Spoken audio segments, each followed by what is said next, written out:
But of course, I'm going to be probably Okay. still in my fur knickers from the Paleolithic. I'm going to turn. I don't know what I'm going to pay with.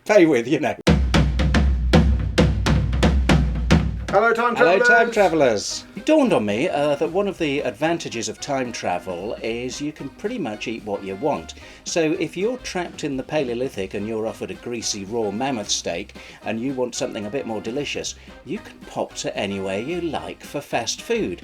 So the question today is, where'd you go for the best fast food? I want to nip out in time for fast food. I want to go somewhere quickly and come back. So where can I go? I would go to one of the big Roman cities. I know you like those. Lots of bustling streets. I'd even pick Pompeii as long as you make sure it's not covered in volcanic ash. I do like Roman cities, but I'm keenly aware of my bare legs in them. But go on. Okay, I think we're going to get you going on here. Not too bad. Look around the street corners of Rome. Use your nose. See if you can smell something a bit like a kebab. The old shish kebab. Yeah. So you're going to look for a little stall that's made of brick. It's got a load of burning charcoal. And on that you'll see skewers. It'll be really obvious. And the reason I want you to go for those is they are little cubes of pork marinated in asafoetida. Have you come across asafoetida? Yeah, you use it in Eastern cookery as a sort of onion substitute. It's an oniony taste, isn't it? Yeah, that's the good side to it. Yeah. I mean, it's a tree resin, and it's the way we get the root word Is that what it is? Yeah, we get the word fetid from it because apparently it absolutely stinks when it's raw and new.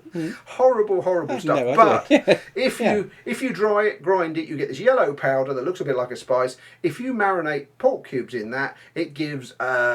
Some people say roasted onion, some people say roasted garlic, some people say ugh. But 2 out of 3 is not bad. Got this nice long kebab. Walk through the streets of a Roman city. Chewing on a little kebab, waving at everybody. How's that sound for a quick meal?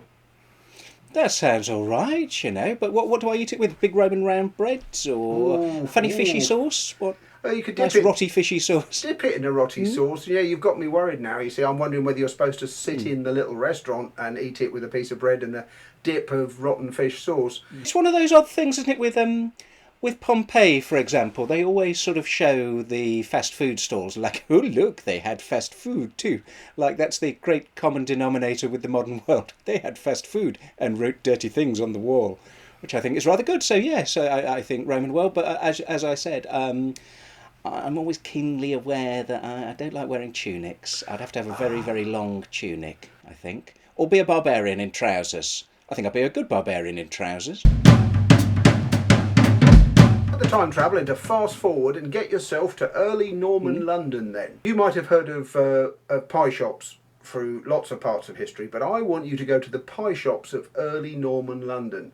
And I reckon you can get a free meal here if you know a little bit of a time travel treat. I always think of pie world as sort of 16th century onwards. Are you telling me that the pie goes back further in time? Yes. Now, 16th century pies, little carts, man wheeling around, pies, pie. Yes, you can do all that. That's easy. But would you like a free pie? Yeah, dependent on the content, you're possibly. nervous. Yes. Right. One of the few documents that we've got left is for Norman London. So just after the Norman conquest, the government is moaning about the fire hazards in the pie shops, saying that the wattle walls are too close together and the whole pie shop's going to burn down. So if you dressed yourself up as a fire inspector, you could perhaps demand a free pie. Why do you think? Do fire inspectors get free pies? That's no sentence I've never I'm said sure they before. do. You're sure they do? Right, okay. Oh, sure. Very, very sure. Right. Not modern ones, obviously. No, obviously that would be corrupt and wrong, and we would not encourage people who are fire inspectors to try and get free pies.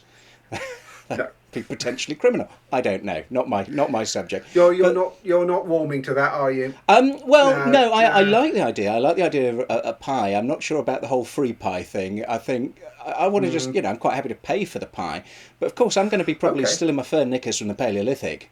I'm going to turn. I don't know what I'm going to pay with. Sort of. Do you want this woolly rhino horn? There could be misunderstandings. Oh no, tricorn time. You're always drawn to the 18th century. Time. What draws you to the 18th Tricorn. century? You're obsessed. This Every hat. time. That hat. That's your... Right. favourite hat. No, so if you won't do that, I'm going to whisk you to the world of the 18th century. I think you should drop yourself off in Hogarth, London. Yeah, you've been whisked. Yeah. And go for a chop house. Now, the word chop house still exists today. House. Yes. People, yes. There are a few about. There's some in London, one in Cambridge, one in Edinburgh. But the word chop has got slightly moved over. We think of buying some chops as that little bony bit of meat. No, a chop house serves a chop, a slice of meat. So it might not be a little bony one. It's a piece. A chop is a piece of meat. So you can go in there, pick a piece of meat, they'll chop a lump off, they'll put it with possibly some simple vegetables. So if you've been travelling, you want a bit of hearty supper, maybe some boiled potatoes, maybe just a bit of vegetables, and you get to sit down in Georgian London, which is becoming wonderfully egalitarian, so you've no idea who you're sitting next to. You could be sitting next to a duke, a street cleaner, or worse still, a dangerous liberal. Yeah. How about that? Oh. And so they may not. I may not even need to get changed. I can be there in my Paleolithic furry knickers, and go, "Oi, budge up, fatso. Let's have a, let's have a chop."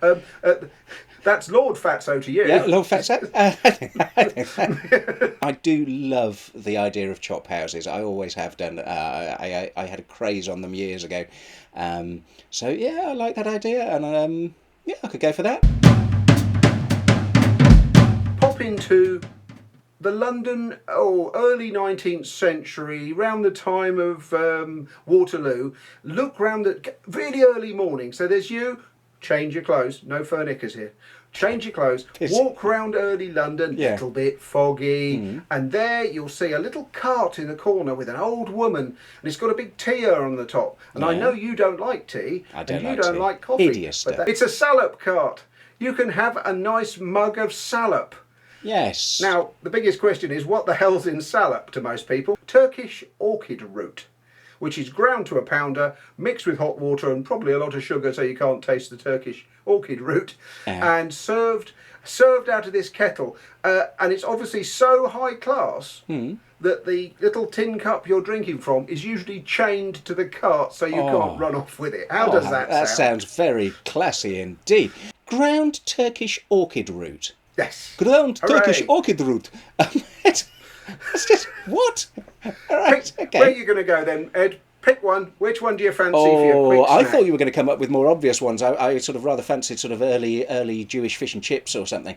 But for me, I think, despite the fact I've got to wear a very, very long toga that drags on the ground and wing it a bit, I'm going to go to Roman world because I do like my kebabs, and they sound interesting. Ed fancies a bit of Roman kebab. He's just got to be a little bit careful how he's dressed. Remember, you've got to use the right money. No point in turning up with a sesterce in someone else's country. So, right money, right ideas, right clothes. Enjoy your meal.